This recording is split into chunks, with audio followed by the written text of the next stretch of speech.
Welcome to another episode of Financial 15. We're talking about expenses. We work with a lot of retirees and we see a few common items that come up with big expenses that retirees often end up regretting. We're going to get through all of those today. You definitely want to stick around.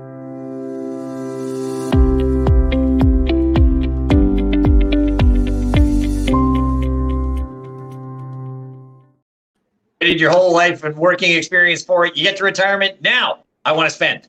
Do I want to spend it all at once? What do I want to do with it? Am I going to regret it down the road? These are some of the things we want to talk about. If you want to find this video or any of the other ones we've done, please go to our YouTube channel and subscribe. Lots of great content there. You'll get information on all the financial stuff that you're looking for. Also, please like us on Facebook. And most importantly, visit our website at beckerorr.com.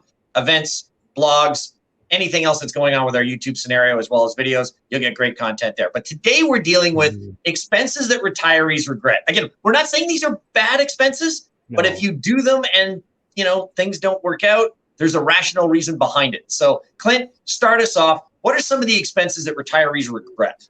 Yeah, let's do a little qualifier there. You're absolutely right. None of these are bad in of themselves. It's the idea if it's unplanned. You have a financial plan and then you go way over here anyway and get yourself off plan.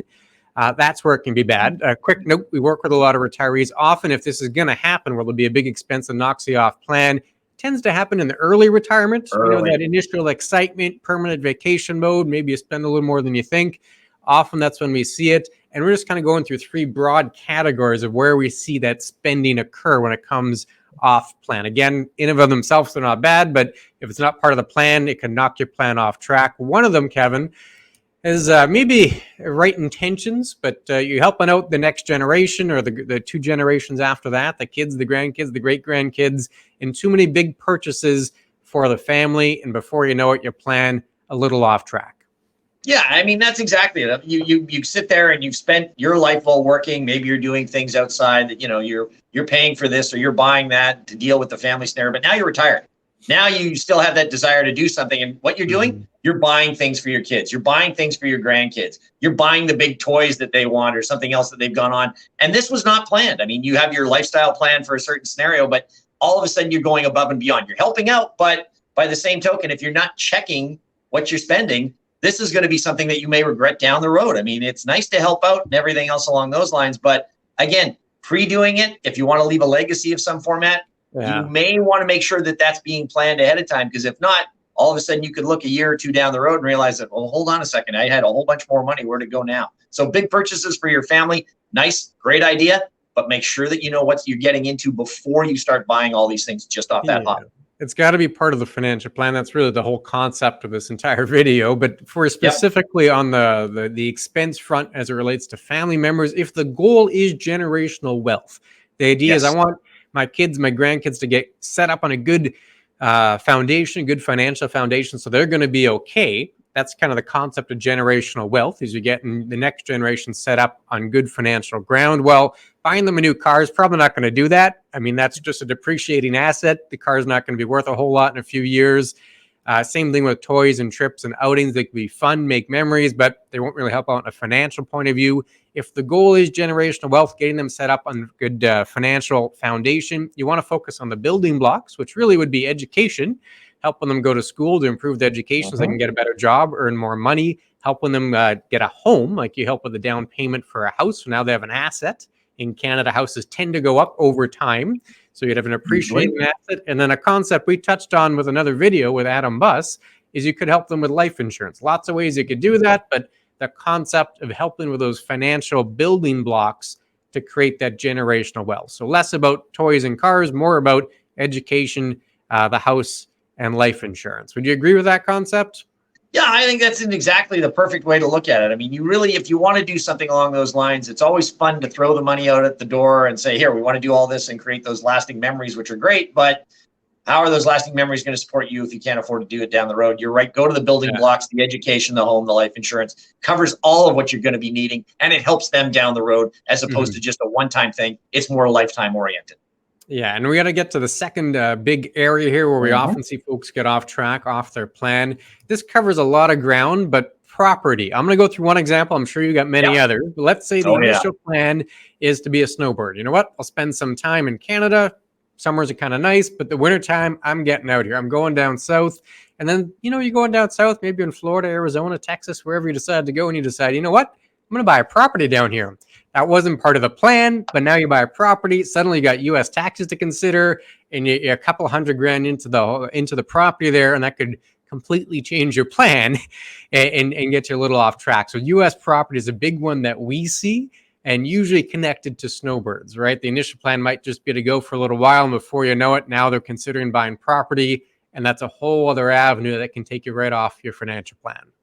Yeah, and then the second concept, especially if you're in Manitoba scenario, would be the cottage country. I mean, all of a sudden, here you go. You've had 3, 4, 5 weeks vacation. You spend it camping. You spend it out at the lake and everything else. All of a sudden, when you retire, now I've got my whole summer. I can spend it all out there. Why don't I go and buy a cabin? I can be right on the lake. I can do whatever I want. 6 months there. I can do anything else. Well, if you hadn't planned for this one, that's another huge expense that you've got coming out. You may want to be able to spend the time there, but if the money wasn't there to be able to provide for the property in the first place, now you're going to have to worry about, well, what am I cutting back otherwise to be able to deal with this? Or worse yet, do I have a mortgage that I've gotten on it now that I have to pay on a set fixed income? I mean, all these odds and ends, it's the same sort of thing as a snowbird. It's another acquisition. It is a great acquisition to get, but if it's not planned for, it could be a regret that you have down the road when you're trying to be able to balance 2 homes.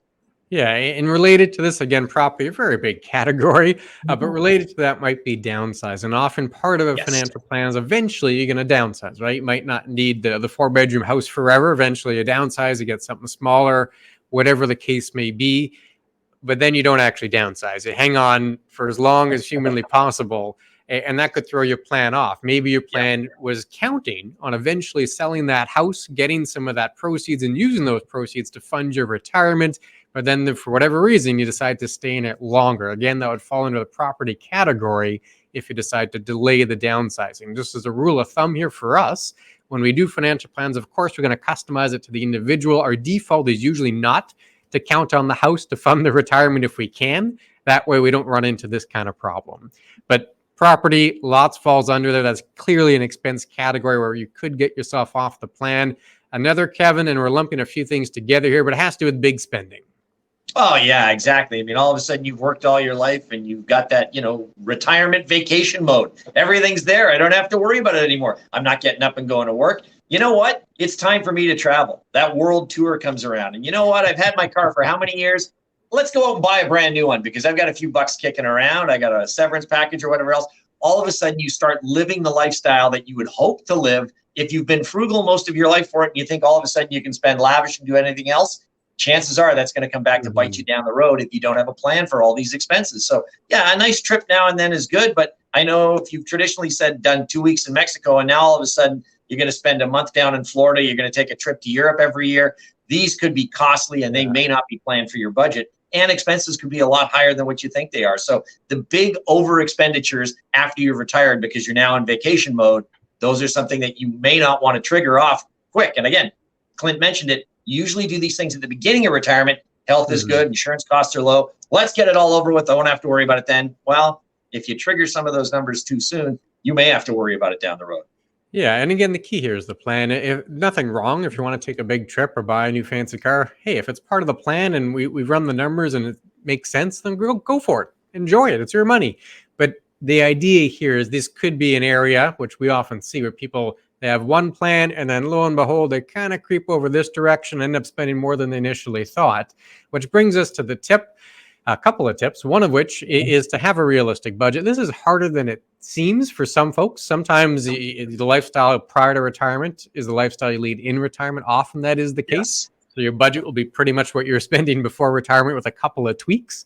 But you need to make sure you do have a realistic budget, something that will actually mimic the lifestyle you want to lead in retirement. And once you have that realistic budget, well, then you can kind of work backwards and start building that overall financial plan. And you can avoid all the traps we just talked about, which brings us to the Becker Orr motto here, Kevin. If you've got that realistic budget, well, then you work towards having a plan. You're right. That's key to this whole thing. If you have a plan, you can avoid a lot of these pitfalls that come around. As Clint was just saying with the budget, you'll sit there and everybody plans out the budget. If you have a small plan that you've done and the budget says you can spend this much and this much, and all of a sudden you say, well, I want to do this trip, I want to buy this car, and I want to do some of the other things. You know what? If I spend a little more now, I'm going to cut back later because I'm not going to do it. Well, you don't know. The budget could change. A whole bunch of things could happen. You could get sick. There could be other things. Having that plan, working through these scenarios, whether, it's early spending and later spending, all needed. But if you don't have the plan, you can't really project how the expenses are going to really implicate you down the road and what's going to go on from there. Yeah, we covered 3 big areas there, areas of expense where we see some retirees get themselves off track and later they end up regretting doing that. Happy to have a larger conversation, get into more detail if you like. You just have to reach out. You can get us on the website there, chatwithclintonandkevin.com. You see it on the bottom of the screen. We'd certainly love to hear from you. Any parting words for the folks, Kevin? No, just go to the website, chat with Clinton and Kevin. Give us the fact that you want to do your retirement budget. We're more than happy to help you with that. And let's go from there. Start the financial relationship and get it going. Sounds good. Take care, everyone.